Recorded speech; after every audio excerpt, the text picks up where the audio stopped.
Hey everyone, welcome back to my channel. तो आज फिर से आप लोगों के साथ शेयर कर रही हूँ पुरानी कुर्ती का धमाकेदार रीयूज आइडिया। आई होप आपको वीडियो बहुत ज़्यादा पसंद आएगी। तो देखिए, मेरे पास एक ही मीडियम साइज़ की कुर्ती है। तो आज इसी कुर्ती को रीयूज़ करके हम दो बहुत ही ज़्यादा यूज़फुल DIY आइटम्स बनाएंगे।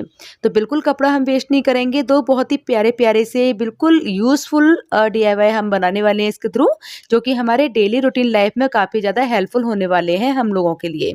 तो किस तरह से मैंने इनको बनाया है, उसके लिए ना वीडियो को पूरा ज़रूर देख लेना। और अगर ये वीडियो आपको अच्छा लगता है, कोई भी आइडिया आपको पसंद आता है, तो वीडियो को लाइक कर देना। और अभी तक चैनल को सब्सक्राइब नहीं किया है तो प्लीज़ सब्सक्राइब करके बेल आइकन को हिट कर देना। तो चलिए वीडियो स्टार्ट करते हैं।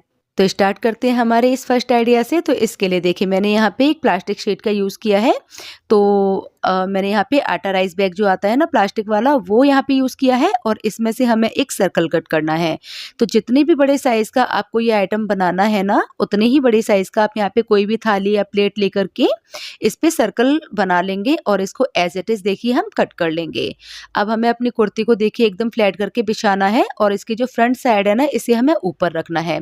तो देखिए, फ्रंट साइड में ना नेक पे वर्क होता है, तो यहाँ पे फ्रंट पार्ट में हमें ना कुर्ती के बहुत कम कपड़ा मिलता है। तो इसीलिए ये जो सर्कल का निशान है ना, हम फ्रंट साइड पे लगाएंगे और वो भी हमें सिर्फ एक कॉर्नर पे इसको लगाना है। पूरा कपड़ा हम इसका वेस्ट नहीं करेंगे, क्योंकि इस फ्रंट पार्ट से हमें अभी और कटिंग्स करनी है। तो देखिए, एक कॉर्नर पे मैंने यहाँ पे इस तरह से सर्कल बना लिया है और अब हम इसको एज इट इज कट कर लेंगे। तो ये देखिए, मैंने यहाँ पे कट कर लिया है इसको। तो अब देखिए, जो ये शीट हमने कट की थी प्लास्टिक वाली, उसको लेना है और इसके ऊपर देखिए फैब्रिक को इस तरह से सीधा रख करके हमें यहाँ पे इसको पहले हमें पिनअप कर लेना है। तो इस तरह से देखिए अच्छे से पिनअप कर लिया। और अभी देखिए हमें क्या करना है, इसके चारों तरफ हमें सिलाइयाँ लगा करके इसको फिनिश करना है।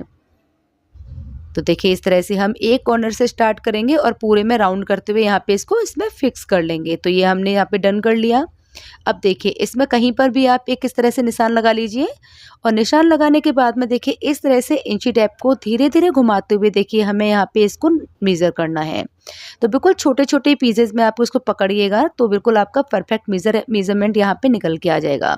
और अगर इस तरह से करने में थोड़ा सा भी आपको ट्रिकी लगता है, तो जिस बर्तन से, जिस प्लेट से आपने निशान लगाया है, उस थाली से आप मेज़र कर सकते हैं। तो दोनों ही क्योंकि एक ही मेज़रमेंट के हैं, तो यहाँ पे आपका परफेक्ट मेज़रमेंट निकल के आ जाएगा। तो देखिए, जितना भी आपका आता है उसमें 1 इंच प्लस कर देंगे। तो मेरा मेज़रमेंट यहाँ पे 33 आया था, तो 1 इंच प्लस करके 34 हो जाएगा। तो इतने ही बड़े साइज़ का देखिए हमने बैक कुर्ती में से, यानी कुर्ती का जो बैक पार्ट है ना, वहाँ से हमने एक पीस कट कर लिया है। और थोड़ा-सा यहाँ पे मेरे में जॉइंट आया था, तो मैंने जॉइंट लगा दिया है। और सेम इसी मेज़रमेंट की मैंने यहाँ पे एक प्लास्टिक शीट भी कट की है। और दोनों की ही राइट साइड को एक दूसरे के अपोजिट रखते हुए हमें ऊपर की साइड में सिलाई लगा करके इसको देखिए इस तरह से पलट करके सीधा कर लेना है। तो अब देखिए, यहाँ पे हमारी कुर्ती का जो राइट पार्ट है वो ऊपर की साइड आ गया है। और अब हम रेस्ट तीनों साइड में यहाँ पे देखिए सिलाई लगा करके इसको पूरा फिक्स कर लेंगे। तो इस तरह से ये हमारा डन हो गया है। और अब देखिए क्या करना है, हमें इस तरह से इसको हाफ फोल्ड करना है। तो ये देखिए, बिल्कुल सेंटर में हमने पहले एक बार इसको फोल्ड किया और अब हमने इसको एक बार और फोल्ड कर दिया। तो हमें इसको डबल फोल्ड करना है। तो इस तरह से देखिए 4 पीसेस हमारे यहाँ पे आ गए हैं। फोल्ड लेयर में ये हो जाएगा। तो इस तरह से हमें इसको फोल्ड करके लेना है और सेंटर में देखिए इस तरह से हम निशान लगा लेंगे। तो ये देखिए, हमें दोनों साइड में सेम इसी तरह से फोल्ड करके दोनों साइड में निशान लगाने हैं। तो इस तरह से मैंने निशान ले लिए हैं। और अब देखिए, इसी निशान से हमें 3 इंच दोनों साइड में इस तरह से हमें और निशान लगाना है। देखिए, सेंटर से हमें यहाँ पे इस तरह से रखना है और 3-3 इंच दोनों साइड में इस तरह से निशान लगा करके हमें इसको रेडी करना है। तो दोनों साइड हमने निशान ले लिए हैं और यहाँ पे हम देखिए इसमें हैंडल्स अटैच करेंगे। तो हैंडल बनाने के लिए ना आप रेडीमेड हैंडल्स का भी यूज़ कर सकते हैं, या फिर आप ना इस तरह से कोई भी स्ट्रिप ले सकते हैं किसी भी कपड़े की। तो इस तरह से देखिए, मैंने यहाँ पे 2 इंच चौड़ी स्ट्रिप ली है।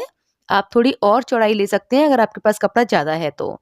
तो मेरे पास 2 इंच चौड़ी स्ट्रिप थी ये। तो इसी को हमें देखिए एक बार इस तरह से फोल्ड करना है और एक बार इस तरह से। और फिर हम इन दोनों पार्ट को इस तरह से एक बार और फोल्ड कर देंगे। तो हम यहाँ पे पूरे में स्टिच कर लेंगे दोनों साइड। तो इस तरह से हमारी स्ट्रिप बन जाती है। तो देखिए, मैंने यहाँ पे बना ली है और अब इसको हम सेंटर में से कट कर लेंगे। तो देखिए इस तरह से मैंने यहाँ पे इसको कट कर लिया है। और अब देखिए जो हमने निशान लगाए थे ना, वहाँ पर हमें इस तरह से देखिए इसको सेट करते हुए रखना है। ये देखिए हमने रख लिया और अब इनको इसी जगह पर हम पिन अप कर लेंगे, जैसे ये अपनी जगह से हिले ना। तो देखिए एक हैंडल को हमने यहाँ पे इस तरह से सिक्योर कर लिया है और सेम इसी तरह से दूसरी वाली साइड में भी देखिए हमें हैंडल इस तरह से लगा करके यहाँ पे पिन लगा करके इसको सिक्योर कर लेना है। और अब मशीन से डबल सिलाई लगा करके हमें इन हैंडल्स को मजबूत कर लेना है। तो देखिए मैंने यहाँ पे कर लिया है। अब देखिए जो पार्ट हमारा रेडी हुआ है ना, इसी में हमें एक और पार्ट अटैच करना है। इसीलिए देखिए मैंने कुर्ती के फ्रंट पार्ट से इतनी ही लंबाई का एक और फैब्रिक कट कर लिया है। और जो इसकी चौड़ाई है वो मैंने यहाँ पे 9.5 रखी है। तो आपकी कुर्ती से जितना भी निकलता है आप यहाँ पे सारा ही ले सकते हैं। तो इस तरह से देखिए 34 बाई 9.5 इंच का मैंने यहाँ पे एक पीस कट कर लिया। अब इसमें देखिए दोनों साइड में हमको यहाँ पे 2 इंच नीचे एक इस तरह से निशान लगाना है। तो ये एक साइड लगाया और हमने ये दूसरी साइड भी लगा लिया। तो इसको क्या करना है, देखिए जो कॉर्नर्स है ना, यहाँ से हमें इसको इस तरह से तिरछा फोल्ड करना है और यहाँ पे हमें सीधी सिलाई लगा के इसको रेडी करना है। तो दोनों साइड से देखिए इस तरह से कर लिया हमने। तो इस तरह से देखिए रेडी हो जाएंगे स्टिच होने के बाद में कॉर्नर्स। और अब देखिए जहाँ से हमने कॉर्नर फोल्ड किया है ना, वहीं से हमें इसको इस तरह से देखिए फोल्ड करना है इस पीस को। तो ये हमने पूरे में सिलाई लगा करके यहाँ पे इस तरह से फोल्ड कर लिया है। तो यहाँ पे हमें नाड़ा इंसर्ट करना है, तो इसीलिए हमने यहाँ पे इस तरह से देखिए फोल्ड किया है। अब हमें क्या करना है, इसी पार्ट को देखिए उल्टा करके मेन फैब्रिक के ऊपर इस तरह से रखना है, दोनों फैब्रिक की राइट साइड को एक दूसरे के अपोजिट रखते हुए।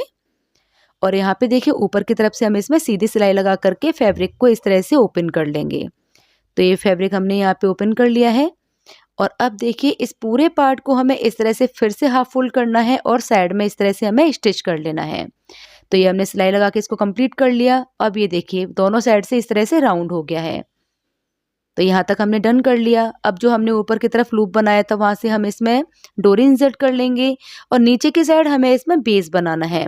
तो बेस बनाने के लिए देखिए जो हमने पहले सर्कल कट किया था ना, उसी को देखिए हमें इसमें अटैच करना है। तो क्या करना है, देखिए सर्कल और जो मेन फैब्रिक है उन दोनों की किनारियों को हमें देखिए इस तरह से पकड़ना है और बिल्कुल इक्वल पकड़ते हुए हम इसमें इसको पिन अप करते जाएंगे। तो आप चाहें तो इसको पिन अप भी कर सकते हैं या फिर आप ना पहले सुई धागे की हेल्प से इसको कच्चा भी कर सकते हैं।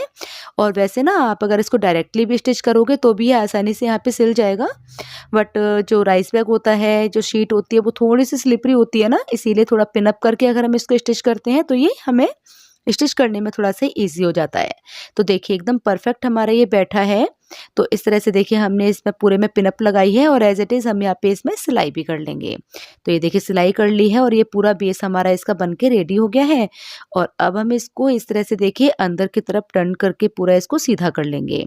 तो देखिए आप चाहे ना तो यहाँ पे जो रफ एजेस है इसको कवर भी कर सकते हैं, पाइपिंग लगा सकते हैं यहाँ पे, बट मैंने इसको एज इट इज़ छोड़ दिया है क्योंकि ये अंदर की साइड चला जाएगा, कुछ भी बाहर की साइड से नहीं दिखाई देगा। तो देखिए इस तरह से हमने इसको सीधा कर लिया, सिलाइयों को अच्छी तरह से प्रेस कर लिया है। और अब देखिए जो हमने एक्स्ट्रा फैब्रिक इसमें अटैच किया था उसको हम पलट के अंदर की तरफ कर देंगे। और यहाँ पे अभी किनारे की तरफ से देखिए यहाँ पे हमें इस तरह से इसमें पूरे में सिलाई लगा कर इसको फिनिश कर देना है। तो इस तरह से कुछ इसमें फिनिशिंग आ जाएगी। तो ये देखिए कितना प्यारा सा ये यहाँ पे बन गया है। और अब देखिए हमने जो ऊपर की तरफ लूप बनाया था ना डोरी डालने के लिए, वहाँ पे हम इसमें डोरी इंसर्ट कर देंगे। तो बेसिकली ना हमने ये बड़ा ही प्यारा सा लॉन्ड्री बैग बनाया है जो कि काफ़ी बड़े साइज़ का बन करके रेडी हुआ है। और इसको हमने एक्स्ट्रा फैब्रिक लगा के बनाया है। तो इससे क्या होगा, जितने भी कपड़े आप इसके अंदर डालेंगे ना, वो ऊपर की तरफ से बिल्कुल भी मैसी लुक नहीं देंगे, बहुत ही ज़्यादा टाइडी लुक देता है।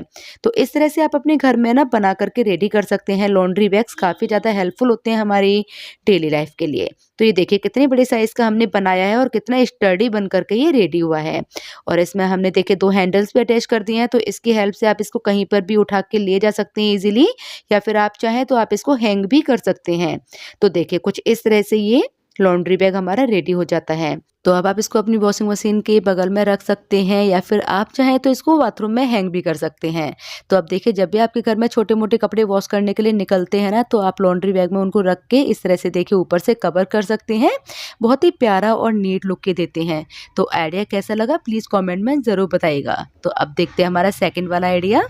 तो देखिए फर्स्ट आइडिया में हमने कुर्ती का फ्रंट और बैक दोनों यूज़ कर लिए थे। और अभी हमारे पास इस तरह से देखिए स्लीव्स बची हुई हैं कुर्ती की, तो अब हम ना इन स्लीव्स का ही यूज़ करेंगे।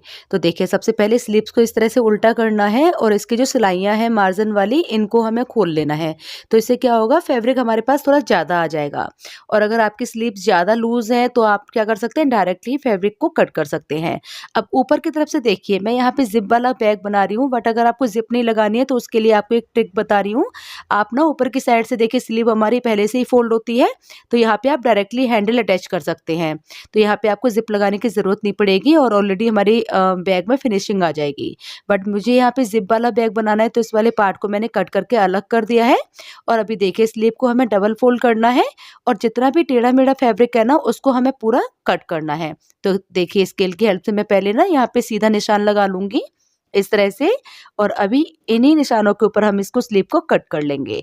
तो हमारे पास बिल्कुल रेक्टेंगल में मतलब एकदम फ्रेश हमारे पास ये फैब्रिक आ गया है। तो दोनों स्लीव्स को हमें इसी तरह से कट करना है। और अब देखिए हम इसका मेज़रमेंट देख लेते हैं। तो इसका मेज़रमेंट है 13 इसकी लंबाई है और 10 इंच इसकी चौड़ाई आई है। तो इस तरह से 10 बाय 13 के हमने यहाँ पे 2 पीस ले लिए हैं। ये देखिए इस तरह से दोनों पीस हमने कट कर लिए और बैक साइड में मैंने यहाँ पे इसमें पेस्टिंग पेपर पेस्ट कर लिया है। तो इस तरह से देखिए दोनों में ही कर लिया है। तो अगर आप इस तरह के हैंडबैग बनाते हैं ना, तो इसमें क्विल्टिंग अच्छी नहीं लगती, इसीलिए आप कोशिश करिएगा इसमें पेस्टिंग पेपर ही यूज़ करने का। इसके अलावा हमें इसमें ना सेम मेजरमेंट की 2 लाइनिंग चाहिए और सेम लेंथ की हमें यहाँ पर एक जिप चाहिए। तो चलिए देख लेते हैं कि इसको हमें रेडी कैसे करना है। तो देखिए सबसे पहले हमने एक पीस ले लिया और इसमें हम दोनों साइड से यहाँ पे देखिए इस तरह से 3-3 इंच के निशान लगा लेंगे। इन्हीं निशानों के ऊपर हमें हैंडल अटैच करने हैं। इस तरह से देखिए मैंने कर लिया और दोनों पीसेस में इसी तरह से हैंडल अटैच करके हम इसको रेडी कर लेंगे। अब देखिए सिलाई लगानी है, तो सिलाई के बीच में हैंडल ना आ जाए, इसीलिए हम पहले यहाँ पे इसको पिन अप कर लेंगे इस तरह से।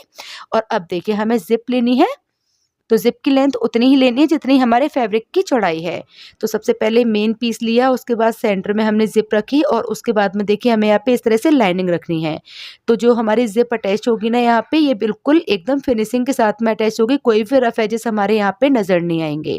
तो इस तरह से देखिए ज़िप को दोनों कपड़ों के बीच में रख के यहाँ पे हमें इस तरह से पिन अप कर लेना है। और अब इसी तरह से हमें यहाँ पे सिलाइयाँ भी कर देनी है। तो देखिए मैंने यहाँ पे सिलाई लगा ली है और अब इनको ओपन करेंगे तो आप देख सकते हैं कितनी फिनिशिंग के साथ में जिप हमारी बिल्कुल सेंटर में यहाँ पे अटैच हो गई है।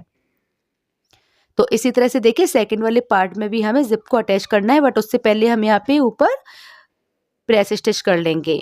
अब देखिए सेकंड पार्ट में हमें क्या करना है, पहले मेन पार्ट रखना है, उसके बाद में फिर हमको जिप रखनी है और फिर से हमें देखिए पहले की तरह यहाँ पे लाइनिंग को अटैच करना है इस तरह से और फिर से हम यहाँ पे देखिए पिन अप कर लेंगे। तो इस तरह से देखिए हमारा सेकंड वाला जो पार्ट है ना बैक का, वो भी यहाँ पे एकदम फिनिशिंग के साथ में अटैच हो जाएगा। तो डायरेक्ट अगर सिलाई करने में कोई भी दिक्कत आपको आती है ना, तो आप इस तरह से पहले पिन अप कर सकते हैं, इससे सिलाई करने में काफ़ी ज़्यादा हेल्प होती है। तो इस तरह से देखिए दोनों सिलाइयों के बीच में जिप को अटैच कर लिया और इस तरह से ओपन कर लिया। तो जिप हमारे सेंटर में आ गई है यहाँ पे और ऊपर से प्रेस स्टिच कर लेंगे। तो देखिए मतलब हमारे हैंडल भी यहाँ पे अटैच हो गए हैं और एकदम फिनिशिंग के साथ में जिप भी हमारी दोनों पार्ट में अटैच हो गई है। तो अब क्या करना है, देखिए ये जो दोनों पार्ट है ना, इनको हमें चारों तरफ से यहाँ पे दोनों फैब्रिक को स्टिच करना है। तो ये क्या हो जाएगा, एकदम सेट हो जाएंगे दोनों फैब्रिक और सेंटर में देखिए जिप में हमें यहाँ पे रनर को इंसर्ट कर लेना है। अब एक्स्ट्रा फैब्रिक जितना भी है उसको यहाँ पे कट कर लेंगे। अब देखिए दोनों पार्ट को हमें इस तरह से एक दूसरे के ऊपर रखना है और यहाँ पे हमें पिन अप कर लेना है। अब देखिए हम इसका बेस बनाएंगे, तो बेस बनाने के लिए सबसे पहले मैंने देखिए 2.5 इंच का एक निशान लगाया है और यहाँ से ऊपर की तरफ आधा इंच का हम एक निशान लगाएंगे। तो इस तरह से देखिए आधा इंच हमने ऊपर की तरफ रखा है और 2.5 इंच हमने इसको लंबाई की तरफ से रखा हुआ है। एक बार फिर से आप देख लीजिए। तो इस तरह के जो बैग होते हैं ना, अगर आपके पास फैब्रिक कम है तो इस तरह से आप बैग बना सकते हैं। कम फैब्रिक में भी इस तरह से ना बहुत ही प्यारा बैग आपका बन जाएगा। तो देखिए अब हमने निशान लगा लिया और इन्हीं निशानों के ऊपर देखिए हम यहाँ पे इसको कट कर लेंगे। तो यहाँ पे ना चारों कॉर्नर हमारे इस तरह से कट हो जाएंगे और बेस के लिए भी हमारा यहाँ पे मेजरमेंट आ जाएगा। तो देखिए जो सेंटर वाला पार्ट है यहाँ पे हमें बेस इसमें अटैच करना है, तो यहाँ पे इसका मेजरमेंट हमारा 8 आया है। तो 8 इंच की ही हमने यहाँ पे देखिए एक यहाँ पे हमने पीस कट किया है और इसको मेन फैब्रिक और लाइनिंग के साथ में क्विल्ट कर लिया है। तो अब देखिए जो हमारा निशान आ रहा था ना 8 इंच का, वहाँ पे हमें इस बेस को रखना है और सिलाई लगानी है। और इसी तरह से देखिए दूसरे पार्ट में भी हमें इसको रख करके यहाँ पे सिलाई लगानी है। तो दोनों पार्ट में ये देखिए हमारा बेस यहाँ पे अटैच हो गया है और अब इसके जो भी रफ एजेस है ना, आप चाहें तो इसको फिनिशिंग के मतलब इस तरह से देखिए स्ट्रिप की हेल्प से इसको कवर कर सकते हैं। तो देखिए मैंने यहाँ पे कवर कर लिया है। और अब देखिए जो साइड है ना हमारी, यहाँ पे भी हमें दोनों साइड से देखिए इस तरह से फैब्रिक को पकड़ना है और यहाँ पे भी हम देखिए इस तरह से पिन अप कर लेंगे। आप चाहें तो डायरेक्ट स्टिच भी कर सकते हैं, बट मैं आपको ना ईज़िली आपको समझ आ जाए इसीलिए आपको पिन अप करके दिखा रही हूँ। तो दोनों साइड में हमें देखिए इस तरह से पिन अप करना है और अभी एक्स्ट्रा फैब्रिक लेकर के यहाँ पे हम रफ एजेस को कवर कर लेंगे। तो देखिए इस तरह से मैंने साइड भी कवर कर ली है। तो इस तरह से देखिए अब इसके जो कॉर्नर्स है ना, यहाँ पे भी हमें देखिए कॉर्नर्स को इस तरह से पकड़ना है और यहाँ पे भी पिन अप कर लेना है इस तरह से। तो बहुत आसानी से बन जाते हैं इस तरह के बैग और बिल्कुल सीधी-सीधी सिलाइयाँ हमें इसमें लगानी होती हैं और बिल्कुल छोटे से छोटे जो कपड़े के पीसेस होते हैं ना, उनकी हेल्प से भी आप इनको बना पाएँगे। तो देखिए दोनों कॉर्नर्स में हमने इस तरह से पिन लगा ली और यहाँ पे भी हम स्ट्रिप लगा करके जो रफ एजेस होते हैं उसको फिनिश कर लेंगे। तो देखिए इस तरह से इसका बेस बनता है। तो कितना स्टर्डी बेस इसका बन के रेडी हुआ है। और आप देखिए यहाँ पे इसको मतलब आप इसको ज़मीन पे इस तरह से स्टैंड कर सकते हैं। इतना स्ट्रेंथी इसका बेस बन के रेडी हुआ है। तो देखिए अब हम ज़िप को ओपन करके बैग को यहाँ पे सीधा कर लेंगे। तो अब देखिए हमारा जो बैग है ना, वो बिल्कुल बन करके एकदम रेडी हो गया है और ये बहुत ही प्यारा सा हैंड बैग हमारा बन के रेडी हुआ है और बड़ा प्यारा ही, मतलब आप इसको टोट बैग भी बोल सकते हैं। तो देखिए अगर आप ऑफिस गोइंग हैं या फिर कॉलेज गर्ल हैं आप, तो इस तरह के जो हैंड बैग होते हैं ना, हमारे लिए काफ़ी ज़्यादा यूज़फुल रहते हैं। और अभी समर्स आ रही हैं, जब भी हमें कहीं मार्केट जाना होता है, बाहर जाना होता है, तो इस तरह के छोटे बैग में हम ना पानी की बोतल कैरी कर सकते हैं, छोटी-मोटी अपने सामान इसमें कैरी कर सकते हैं। तो ये देखिए कितनी फिनिशिंग के साथ में और कितने ज़्यादा स्पेस के साथ में हमारा ये हैंड बैग, टोट बैग बन करके बिल्कुल रेडी हो गया है। और बेस इसका बहुत ही प्यारा, बिल्कुल मार्केट लायक बन करके रेडी होता है। तो किसी भी छोटे-मोटे कपड़े से, किसी भी छोटे-मोटे जो हमारे पास टुकड़े बच जाते हैं ना कपड़ों के, उससे आप इस तरह के बैग बना सकते हैं। थोड़ा-सा अगर इसमें कंट्रास्ट ऐड कर देंगे तो इसका लुक बहुत ही प्यारा आता है। तो देखिए मैं आपको इसको ना यूज़ करके बता रही हूँ कि शोल्डर पे जब आप इसको कैरी करोगे तो इसका लुक इस तरह से आएगा। तो वैसे ना देखने में ये बिल्कुल भी ऐसा नहीं लगता है कि हमने इसको घर में बनाया है। तो गाइज़ ये थी मेरी आज की वीडियो। कैसे लगे मेरे आपको आज के आइडियाज़ प्लीज़ कमेंट में ज़रूर बताइएगा और कौन सा वाला आइडिया ज़्यादा पसंद आया वो भी बताइएगा। तो मैं मिलती हूँ आपसे अपनी अगली वीडियो में कुछ और ऐसे ही नए आइडियाज़ के साथ में। Till then bye bye, take care, love you and love you lot.